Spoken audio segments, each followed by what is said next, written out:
Hey everyone, it's Reed. Before we get started today, I need you to go to jointheunion.us and sign up to volunteer with us today. We had a great November. We're looking forward to 2026, but we need to build on the momentum, and we can only do it with you. Go to jointheunion.us, join our tens of thousands of volunteers and our 100 partner organizations in getting the work done to put America back on track. And now, on with the show. Welcome back to the home front. I'm your host, Reed Galen. Today, I'm joined by Anderson Clayton. She currently serves as the chair of the North Carolina Democratic Party. She was elected at 25 years old and is the youngest chair of a state Democratic Party. She grew up in Roxborough, North Carolina, and graduated from Appalachian State. She worked on Congresswoman Kathy Manning's congressional campaign in Iowa as a field organizer, for the presidential campaigns of Kamala Harris and Elizabeth Warren, and then the Senate campaign of Amy McGrath in Kentucky. Prior to her election as chair of the North Carolina Democratic Party, she served as chair of the Pearson County Democratic Party, her hometown. Anderson, welcome. Hey, Reed Galen. You know what I love about you? You said Appalachian right. Thank you for doing that.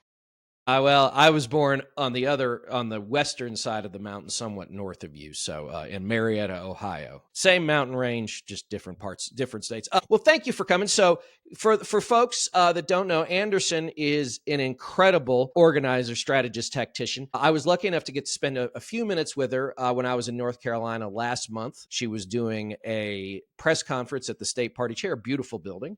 State party headquarters, about the shutdown, and had the opportunity to grab a cup of coffee and join me today. So Anderson, there is a lot going on in the country. There's a lot going on inside the Democratic Party and elections wise too. And I want to get to that. And also a lot going on in the Tar Heel state or the Blue Devil state or the 49er state, whichever massive state institution you subscribe to there. Also, I didn't know this until I was there. North Carolina has 11 million people. It's the 9th largest state by population in the country. And why do we sleep on that? Is it because it's stuck under Virginia, or what's going on? I mean, I think that people have inherently ignored the South, and we've seen that from election cycle to election cycle in North Carolina, whether that be from the 2022 cycle. We saw, our U.S. Senate candidate at that point in time, Chief Justice Sherry Beasley, not see national investment coming down from the top of our party, or whereas you're talking about like just lack of investment in our state legislative candidates down ballot. I tell people all the time, North Carolina is the third fastest growing state in the country right now, and out of the battleground map last year, it was the least invested in battleground state in the country, and it came behind Wisconsin, which was the most invested in battleground state in the country, to swinging the least to the right out of everywhere that was invested in by the Harris campaign. And I think that's an important story to tell, because you're looking at Wisconsin that has 5 to 6 million people in it versus your point in North Carolina with 11 million people in it, 14 congressional seats that are up for grabs, in my opinion, in the future. And I just think about the fact that, bang for your buck is stronger in the South right now, and especially in places like North Carolina, than it is in a lot of the other states that we're looking at across the country. The sense I get a little bit from that kind of investment, at least at the statewide level, I get the sense that there's almost, I'll believe it when I see it, which is you guys go figure it out. And once you've done it, we'll come in and help. But you guys sort of got to figure it out on yourselves. And I'm not sure, I don't know that that's an established strategy or anybody sits around in a meeting and says that, Anderson. But like, that's the sense I get, is like, no, you have to prove that you can win. And once you've won, right, we'll do everything we can to help you.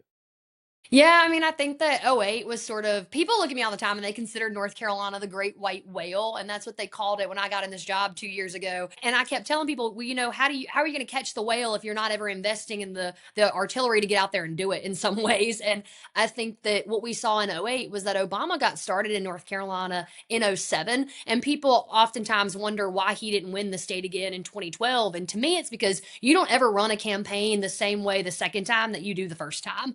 And he invested more in North Carolina in the 2007, and he had an operation a year before 2008's election happened. And I think that's important. He had established actual operations in every Super Tuesday state. And for me, it's the early ground game, the early investment in a place like North Carolina that really gives you that bang for your buck. So, I mean, you have been an organizer. You have risen through the ranks as an organizer now to state party chair. And as you and I were talking, I was like, oh, wait a second. You see, the difference between what Anderson is discussing with me over coffee and what I'm hearing elsewhere is a plan. There's a plan. Like, that's nice to hear. As if someone has taken the time and effort and intellectual energy to say, you know what, we want to have an objective. How are we going to accomplish it? That seems sometimes very difficult. Is it just the old Will Rogers, I'm not part of any organized political party, I'm a Democrat? Is that sort of part of it? Or what? Why is it so hard to get facts, figures, theory, strategy, and belief and the other parts, the intangible parts of campaigns? Why is it so hard for folks, do you think?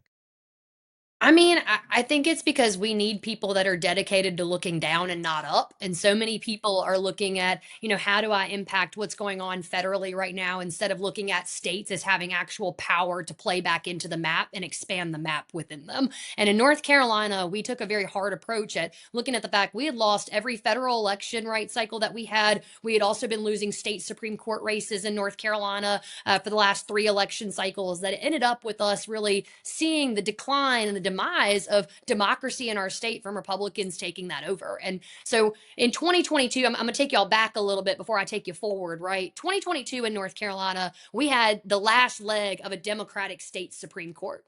And in March of 2022, that Democratic state Supreme Court came in and said racial and partisan gerrymandering is illegal in North Carolina. And we're actually going to give back to the state legislature that was Republican dominated at that point in time, still is, but just to set the stage in 2022. We're going to tell the state legislature to redraw the congressional maps because of the gerrymandering that they experienced. And our Republican state legislature actually drew a 7-7 even congressional split for the North Carolina Republican and Democrats that were going up to Congress on our behalf. And the reason why they did that was because they knew that they had someone to hold them accountable, a branch of government to hold them accountable in our judiciary. And they knew they would be back up before that state Supreme Court again if they did not draw the maps in the fairest way humanly possible. And that was the first time over the decade that we had been fighting for free and fair elections in North Carolina that we finally saw the win that Democrats needed for the federal level. And in 2022, in the November cycle of that year, we lost the North Carolina State Supreme Court. And Republicans came back in 2023 and redrew our maps to a 10-4 minority. And we just also saw earlier this year Republicans come back in and redraw our maps again in a mid-decade redistricting that is supposed to be something that you do not normally do as state legislators, but Republicans will do anything these days, unfortunately, to answer the call that Donald Trump has made. They took Right. that map to an 11-3 minority. And so when I got in this job, I was like, we need to make sure that we're actually power building as a party and looking at North Carolina and saying, how do we change the levers of power in this state to also change the levers of power in the nation? And so for me, we had a 5-2 minority on the state Supreme Court when I got in 2023. And we had the next 2 election cycles, Democrats had court seats that were up. And so we had to defend Justice Allison Riggs' seat last year, which we did by 734 votes out of 5.5 million cast, thanks to the phenomenal work of people that were across this country, but also across the state that knocked doors, made phone calls, helped us chase and cure ballots when that happened. And in 26, we've got one more Democratic seat up to hold with Justice Tina Earls. And in 2028, North Carolina has the ability to do something that no other state does, which is take back the North Carolina State Supreme Court and give back more representation to Democrats. We can take 3 Republican seats on that court in 2028, and it'll give us back the power that we need to reverse partisan and racial gerrymandering. So before the 2030 cycle, we can give back 5 more House of Representative seats to Democrats. And I want that to be the thing that we do in every state right now, that we know in every state in the entire country what lever of power is being pulled so that we can give back federal power and that states know why they matter in the grand scheme of planning for the Democratic Party nationally. So there's a couple of avenues I want to take there. The first is that if you think that the Texas legislature is kooky, and it is, the North Carolina legislature gives it a run for its money. So it not only the crazy gerrymandering, but also who was it the Democratic governor that when he got elected, they basically went in and stripped the governor of a whole bunch of his authority and took it back for themselves. Governor Cooper. Our Cooper, U.S. right? Senate candidate that is running for 2026. No, Governor Right. Cooper went through a lot of legislators that are or legislatures that were trying to strip away consistently, right? And North Carolina, honestly, by state constitution, out of all the 50 states that we have, we've got the one of the weakest governors by the state constitution in the country. We don't even have the line item veto, right? We were one of the last ones in the country to get the veto power for the governor because our legislature has always really tried to restrict the power of the executive branch in the state, unfortunately. Right. And the second piece is you mentioned the word power a couple of times. And for as a vestigial Republican, right? Like that's the ball game. Be in charge. Yeah. Right? Like nothing else really matters. There's no moral victories. There's no like, oh, well, we came close, right? It's what George H.W. Bush said, right? That close only matters in horseshoes and hand grenades. Excuse me.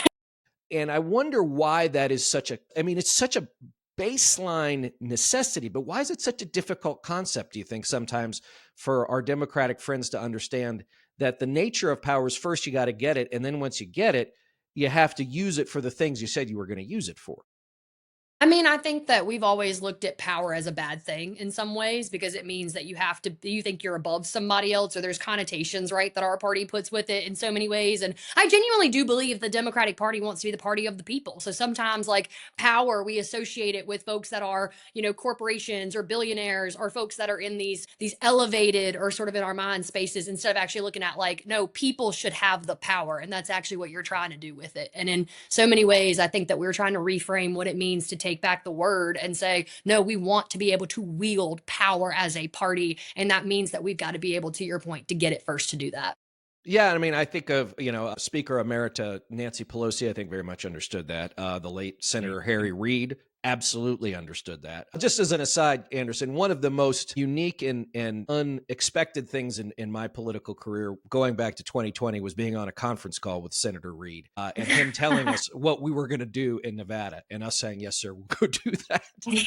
If you had told me that was going to be on the list of things that I had experienced, I don't know that I would have believed you. All right, so let's dive down. So we've talked about the federal, we've talked about the legislature going out of their way and being active about redrawing these maps. The U.S. Supreme Court has been fundamentally unhelpful not only unhelpful is the wrong word, have been fundamentally damaging Yeah. and destructive in their gutting of the Voting Rights Act over the last 10 years or so. They're considering doing it even further. But when you and I spoke, and I want to talk a little bit about these off-year elections that we just had a couple of weeks ago, that what you're also describing is building a bench, that it's very difficult to recruit people out of thin air to run for Congress or state senator, U.S. senator, whatever, if they don't already have sort of an expectation of how it's going to go, what it is you do, or the ambition, frankly, to do so. So talk to us a little bit about those state and local races that you all are focusing.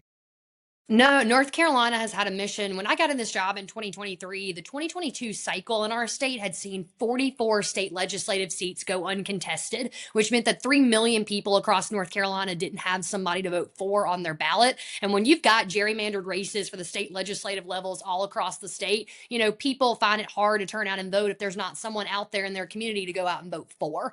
And so we wanted to make sure that we contested those races in 24. And we were able to say out of 170 legislative races, there was a Democrat running in 168 of them, and then 2 independent candidates that we also had running in other races. So no Republican went uncontested in 24 at a state legislative level. And I think that that is the grit and the determination that we've got to put up every time. And in order to be able to have that, you need to be flexing a recruitment muscle year round, which means that the municipal elections that are in people's backyards every year, where, I tell people the closer you get to the bottom of the ballot, the closer you get to your front door. Right. Like that For saying sure. matters. And, whether the pothole that gets fixed on your road or your water turns on every day is inherently political. And so those municipal elections, the people that are deciding that, to me, it matters if you've got good public servants in those jobs, or if you have people that are just pushing partisan opinions and partisan gains in them. And so for me, it was about how do we recruit people that really or speak for their communities in 23 and in 25. So we ran a municipal program in 23, and I think that we saw a lot of gains from that, but it wasn't exactly what we saw this last year, which was an overwhelming show across North Carolina of that we can win local races again.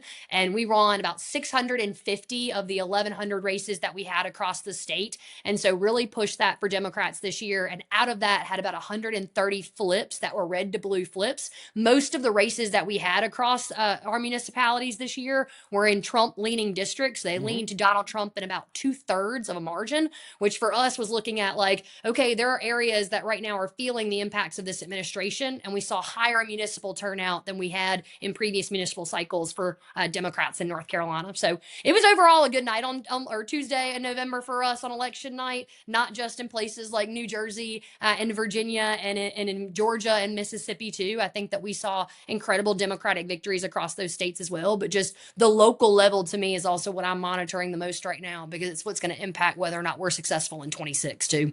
So how do you take the tailwinds, right? That you had this. Well, I'm going to say this. I'm going to think. I'll clean all this up.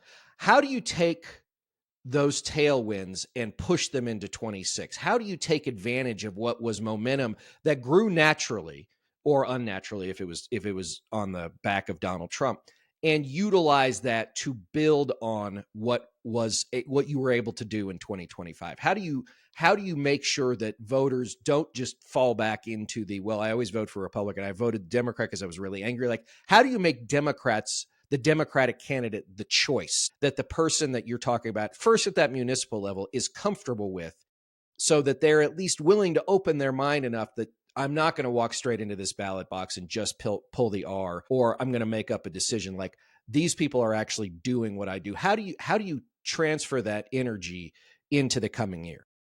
I mean, you're recruiting people to me that are what we saw this last municipal cycle. Every door I knock for a municipal candidate, the person would tell me, "Oh, I know Beth Kennett. Like I've known her my entire life here, living in Burlington." And it's people that I think that, and I knew from that door knocking experience. I said Beth's going to win this mayoral seat because people here know who she is, they know her values, and I didn't have to explain that to them at the door. And I think that one of the ways in which that we do that is by recruiting people who are genuinely dedicated to their communities versus sometimes dedicated to their political party. And I think that that's a hard pill sometimes for political parties to swallow, but it is something where I think that we have got to be embracing people that represent their districts versus people that we may identify as like being the best of what we think that district would want in so many cases. And that's what North Carolina Dems have really tried to do, is make sure that the communities are the ones that get to appoint the people that represent them, or that vote for the people that represent them in that way. But I also think it goes into just like training good people to run for office and asking people. We had a Zoom call the other night with about 700 people on it. We were like, nominate somebody that you think would be good to run. Like, we are still trying to make sure that we fill about 14 state legislative seats in North Carolina right now that might be missing folks in them, or that we haven't identified a candidate in yet. And we wanted to make sure that people have that information, because information is also power. Most people don't ever consider themselves being somebody that steps up and runs for office until they realize that nobody else is going to do it. And then they're like, well, I don't want that seat to go vacant, or I don't want Right. that person to go up there without someone to hold them accountable for what they're doing in communities right now. And North Carolina, fun fact about our counties in the state, every county except for a select few, which includes Mecklenburg and Wake County, have lost GDP since 2010 in North Carolina, when Republicans took control of our state legislature. And right now, to me, there is a highly good way for North Carolina Democrats to go out there and talk to every community right now, regardless if you're urban or if you're rural, about what a Republican led General Assembly has done to economic development across North Carolina right now. And it's only declined it in areas that we have needed to see growth in.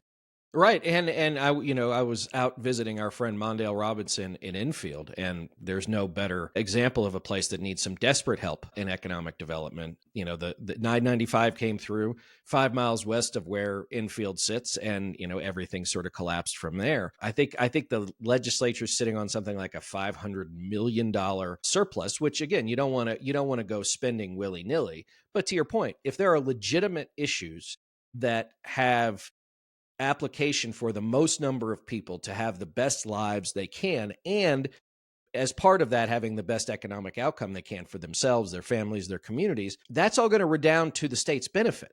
right? That's all going Hmm. to create new GDP. That's not going to see a decline. And you're not going to see people leave. Like we see people fleeing places like Florida now, right? Florida's got the number one foreclosure rate in the country. People can't afford to live there anymore, even though, they've got this grand libertarian goon in Tallahassee. Whereas in North Carolina, I think when I was in Charlotte, somebody said there's like 365 people a week or something moving there. I mean, it's an outrageous influx of people. Yeah, third fastest growing state in the country right now. And I think that it means something, right? When you're looking at the fact that North Carolina has always prided itself on public education, the ability that, businesses know the type of or workforce that they're coming into a state to be able to take on. And I think that honestly, what it showed me was that Republicans in the legislative level and also at our local level, they've had to suck to make the GDP of the third fastest growing state in the country be as bad as it is. Like, I mean, genuinely, you've had to try to be that bad at your jobs in some ways.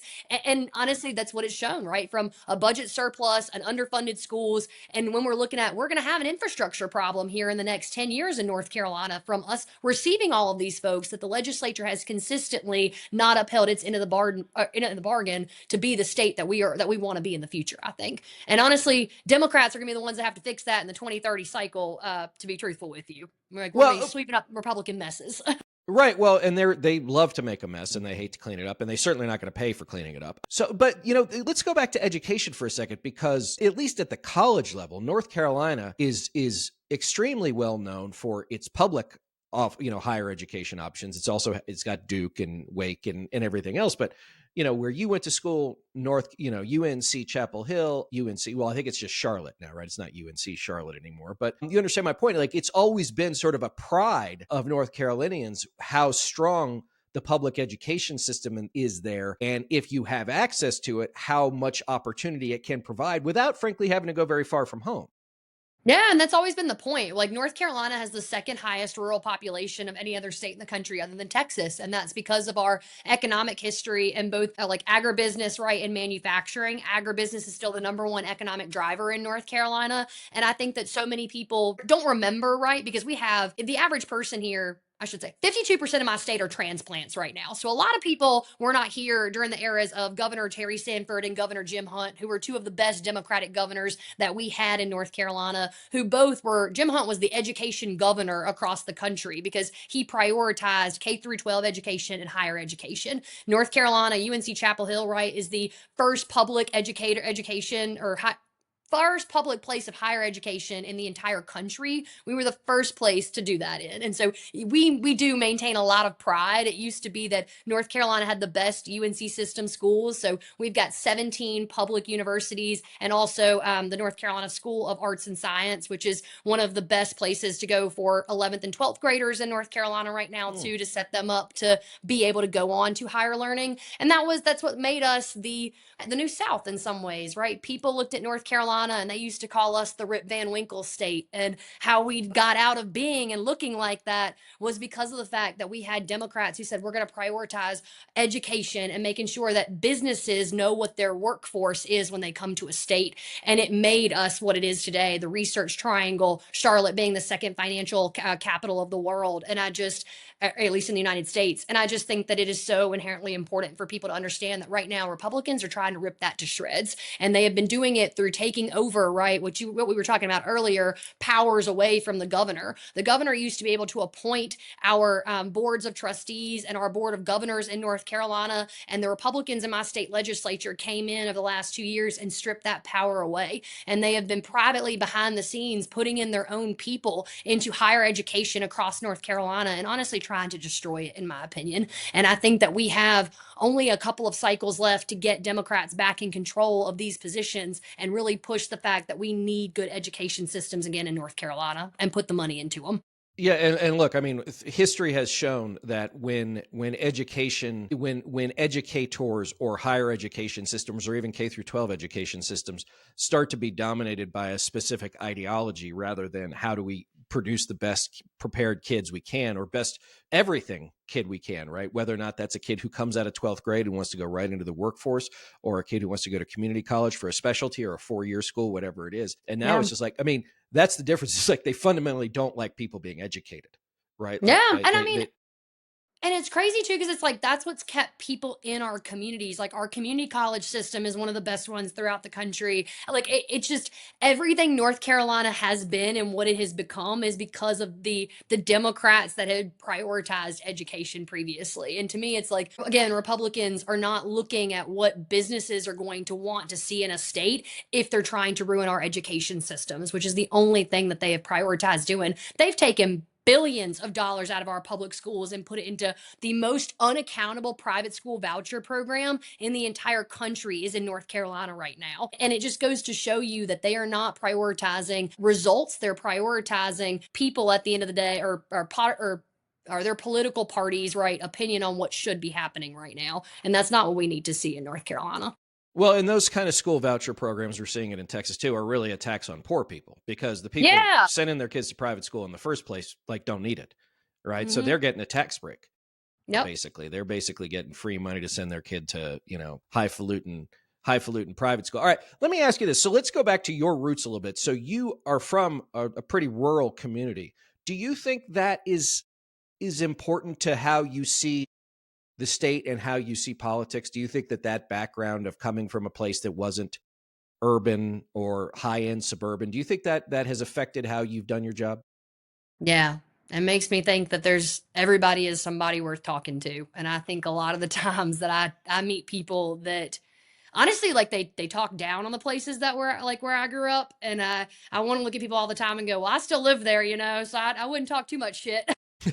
But I think that it gives you just a different perspective, right? And I think about how the people that are receiving everything that I say sitting in Roxborough, North Carolina right now, how they feel about it. And I'll be real with you, some things I'm like, ooh, they are not going to take kindly to that one. But I also think about there are some things where I actually think they would agree with me on this. And I think that this is the way that our party should be talking about this right now, because I honestly think that rural people just want honesty and they want to know what you say is what you're gonna do at the end of it, to your point earlier.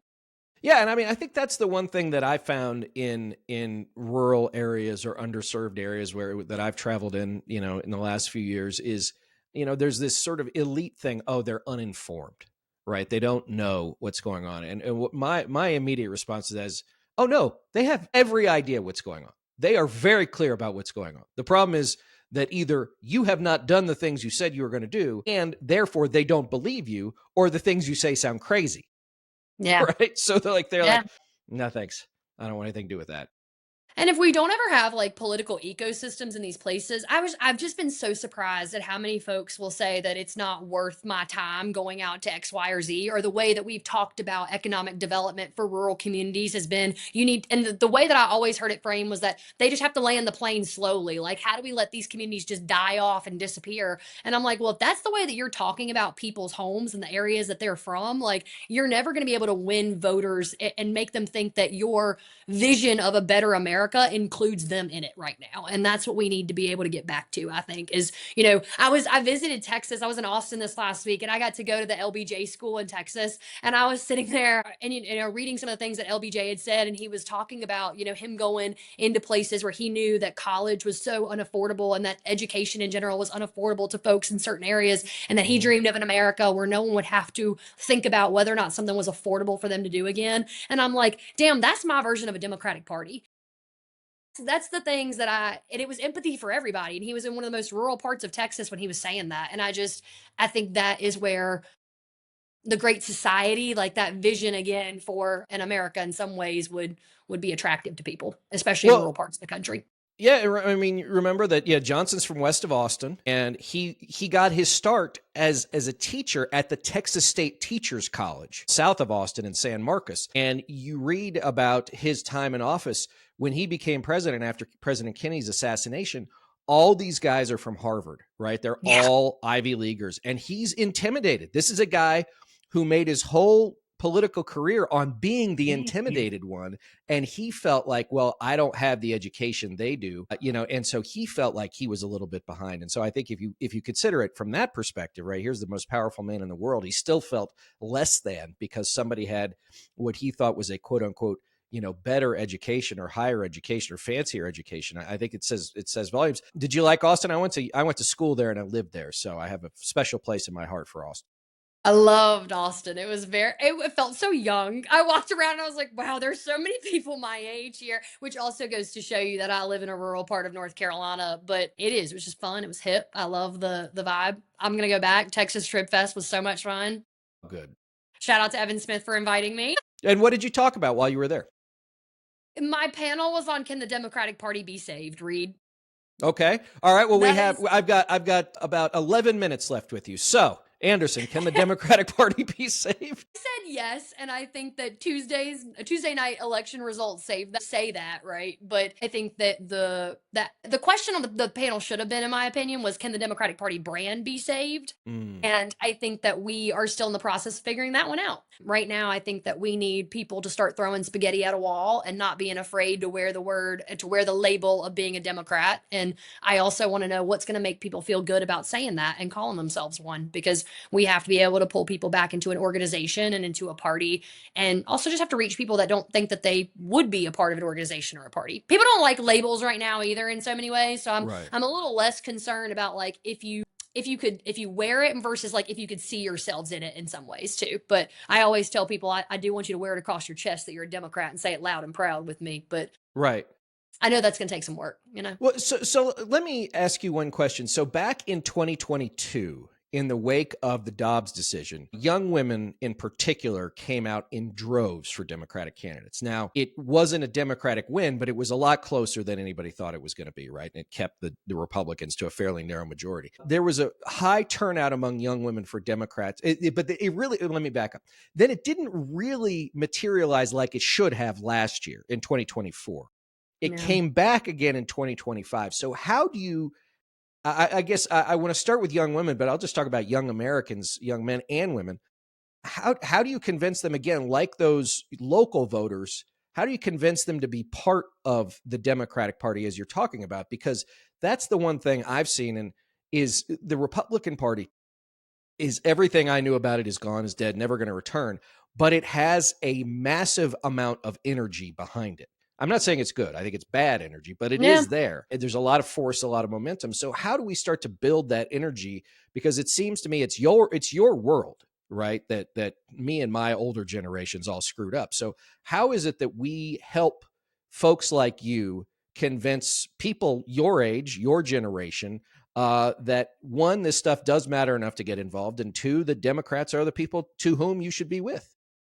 I mean, I think you're doing it right now, Reed. You're giving a young person a microphone and giving them like your platform, which I think that There's only the so many party, middle-aged white guys I can interview. to be honest, like the party in North Carolina looks really young to me. I had on the election wins November on Tuesday night, like 30 of those people that won were young folks. We made a heavy priority to recruit them. I think you need to give young people somebody to believe in. And at the end of Mm, the day, we didn't lose last election cycle, in my opinion, to Donald Trump. We lost it to a couch. And that was because we did not have a one term president like we said he was going to do, that embraced generational change like he said he was going to do. And we also did not have a party that necessarily engaged young people like they said they would. And I think that we've got to take ownership and responsibility for that. And we also have to go out there and meet young people where they are on the issues that they care about, which is affordability. It is housing rights right now. It is the ability to get a job after you are graduating college or high school or trade school, whichever one it may be. And a lot of rural young people right now in North Carolina are like, we'd like to go back home. You know, we don't like the pandemic changed a mindset in a lot of people that I think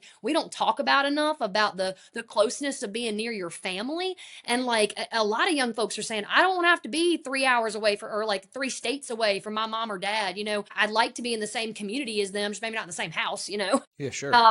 And maybe be able to have a little bit of that space. But also when I'm raising a family, I want to be near like my network and my community. And when we're telling people that the only way for you to do that is to get out or to go up somewhere, to go into a city that's near on I-85 or that's near in North Carolina, it's not exactly telling people that we believe in opportunity everywhere. And so I think for us, we have to embrace that young folks care about the same things that every other demographic and generation do for a ballot box, but just talk to their needs about it more. And Well, I don't know that we did that.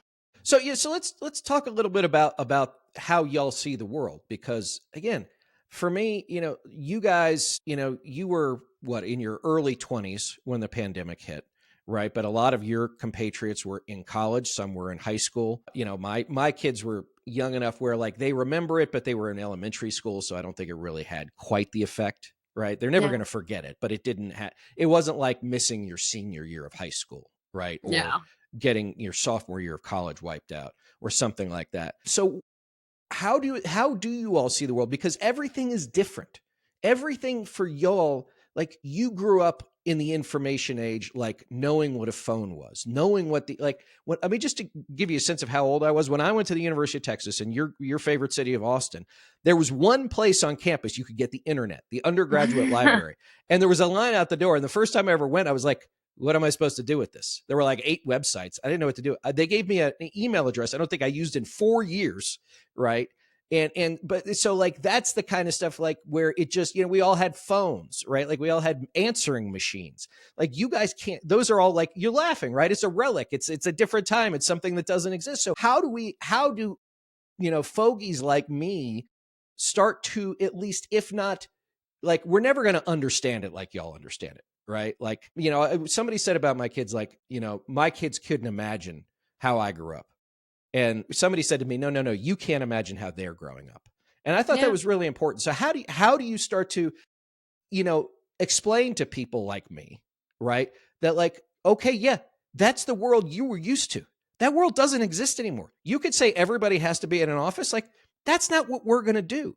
You could say everybody has to live in a 2-bedroom apartment in Charlotte for $3,800 a month. No, I want to live in Roxborough down the street from my parents. If I can work remotely, that's what I want to do. Like, how Yeah. it's almost like it seems like a little bit of like returning to a simpler time, because certainly things aren't simpler, but a time of like, no, like, I'm going to prioritize me and my values and my family and the things I want to do. I don't want to just get plugged into the matrix for the next 25 years to be felt like Andy Jassy from Amazon said the other day. Oh no, we got plenty of money. Everything's fine. We just decided we didn't want as many people. Could you imagine like working at Amazon for 7 or 8 years, doing everything you've ever been asked to do, showing up to every meeting, every Zoom, every stupid PowerPoint deck, and one day being like, Anderson, it's been real. We just don't feel like hiring you anymore. We don't feel like you paying you anymore. So you're done. That's, I feel like, something that's far more real to you. That sense of upsettedness or instability. I'm I sorry to be. mean, I'm sorry to go off on a sort of no, soliloquy. I think you make the point though. Like boomers and people that are older generations grew up in a time frame where like when you had a job, you kept it for 30 years. It was your career, it was what you did, and like they valued the fact that you put in that to the point where they gave you a pension for it and they gave you a retirement plan with it. And right now young people are looking at a world that's like none of that security is there and we don't know it will be and we've been told our entire lives that it won't be. And I think it's that we have this inherent distrust in systems and in a government that we do not feel like has been set up to support us or work for us or work with us. And I think that you outline it in every way that you just said, like the scarcity of a mindset right now about the way in which that we are just seeing young people go to if the world's not going to take care of me, I've got to take care of myself. And it doesn't lead to a lot of empathy, right, for other people. And I think, to be honest, the thing that I am the most upset with at a younger generation right now is the fact that the world has set us up to where we feel like we cannot care about each other, and we do not feel like the collective greater good is the greater good for everybody, because it used to be that way, and it used to be as long like or my God, all waves lift all boats or whatnot, or Yeah, that sort of emoji that I'm or not emoji that reference I'm missing your right now rising in some tide sense. lifts all boats. Thank you, Reed Galen. I was like, come in with me on it, but we don't have that mentality at No, all, and because I your think boats have holes in them, exactly, and they've had holes right? in them for a while, Yeah. and I think that it's So a the rising tide just means you sink faster, yeah, right? exactly. And it is very like it's very mindset shifted like that. And I think that we've got to start speaking to people as what is going to impact your pocketbook, your wallet, your everyday life that we can do right now that's going to alleviate that pressure that you feel, because you cannot take care of everybody else when you cannot take care of yourself. And so I think that we've got to make sure that people can take care of themselves, take care of what they need, and then we can focus on uplifting everybody else too with us, you know? Yeah, I know, and I think that's. But I think this is. Let me get philosophical here for a second. Like the system, as it has been in place for the last 45 years, has led to this place, which is everybody has to be a mini capitalist. Everybody has to take care of themselves. There is no we. There's only me. Yeah. And that's never been the successful basis of any civilization on Earth throughout history, right? Like if somebody said, "Reed, you're on your own. Go out to the Uinta Mountains and live the rest of your life." I'd live what, like 3 days? Either I'd break a leg and starve to death, or a bear would eat me, or whatever, right? Like, but all of the things that you're discussing, The other night I was driving, I had to get, my daughter wanted to make cookies and we were out of parchment paper. So I had to go to the store at like 7:45, and we live in northern Utah. So it's already really dark. And there were a bunch of guys out there like laying cables in a trench, right? I think it was a Sunday night too. It wasn't even a weekday. And I'm like, see, like those guys are the ones who are going to make sure the rest of it all works, right? Like the air traffic controllers are the ones that make sure the planes don't crash. Yeah. Right. And I think it's fascinating that during the pandemic, right, we called all the people who had to go to a job, quote unquote, essential workers, but we don't treat them like that. Yeah. Right. Like it's like, oh, no, you're essential, but only because we need you to keep the system running. But as far as I'm concerned, you're just one more person behind a cash register.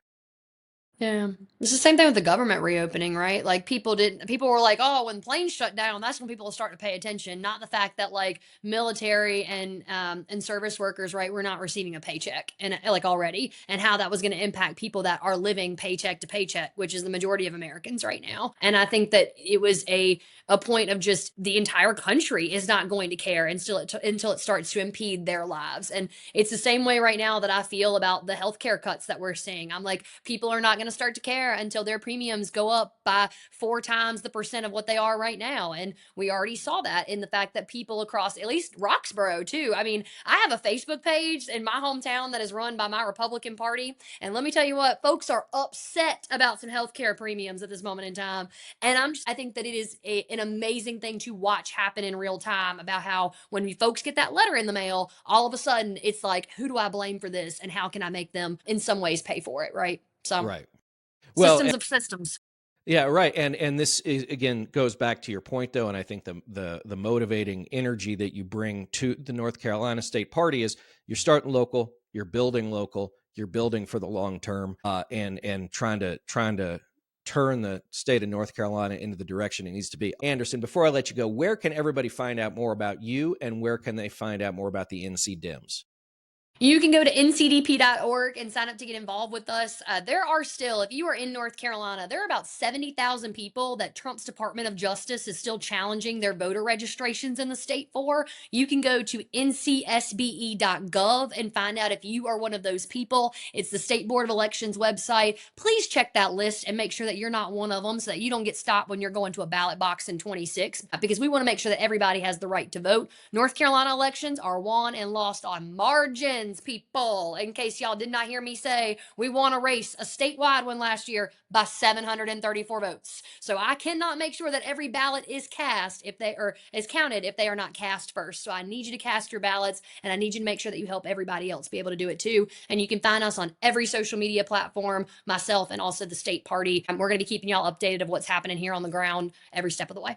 Awesome. As always, gang, you can find me on Twitter, Says Us, TikTok, at Reed Galen, I think Blue Sky too, I'm not sure. And also on Threads and Instagram at Reed_Galen USA. And always, of course, guys, please go subscribe over at Substack, The Home Front. Anderson, Clayton, thanks for joining me.